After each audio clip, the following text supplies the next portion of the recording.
Dental crown अथवा cover निल्यो भने के हुन्छ त? सुन्दाखेरि अचम्म लाग्छ, तर धेरै जसो अवस्थामा यसले हानि गर्दैन। नमस्कार, म डाक्टर सरोज कुमार शाह।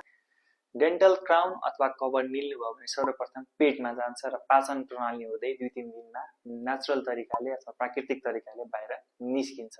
तर यदि तपाईले क्राउन निल्नु भयो र श्वास फेर्न गाह्रो भयो, छाती दुखे जस्तो भयो, खोकी लागे जस्तो भयो भने क्राउन चाहिँ श्वास प्रश्वास नलीतिर गएको संकेत गर्छ र यस्तो हुँदाखेरि चाहिँ इमर्जेन्सी सर्भिस लिनुपर्ने हुन्छ र त्यति बेला एक्सरे अथवा सिटी स्क्यान गरेर हेर्नुपर्ने पनि हुन सक्छ।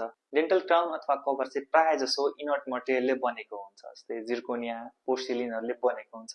यदि यो पाचन प्रणालीमा गयो भने के हानि नगरिकन प्राकृतिक तरिकाले बाहिर निस्किन्छ।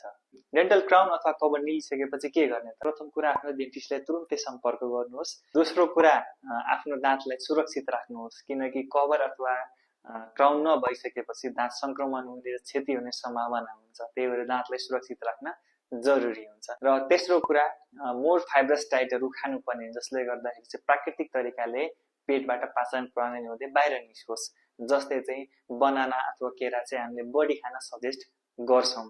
बनाना अथवा केराले के गर्छ भन्दा चाहिँ प्राकृतिक तरिकाले हाम्रो पाचन प्रणाली हुँदै बाहिर निकाल्न मद्दत गर्छ। र चौथो कुरा, यदि तपाईले चाहिँ क्राउन अथवा कभर फेला पार्न सफल हुनु भने यसलाई चाहिँ वेल स्टेरिलाइज गरेर पुनः प्रयोगमा ल्याउन सकिन्छ। र निष्कर्षमा भन्नु पर्दाखेरि चाहिँ तपाईले कभर निल्नु भयो भने शान्त रहनुहोस्, सही जाँच गराउनुहोस् र आफ्नो दाँतलाई सुरक्षित राख्नुहोस्। यति भन्दै म डाक्टर सरोज कुमार शाह आजलाई बिदा चाहन्छु। नमस्ते।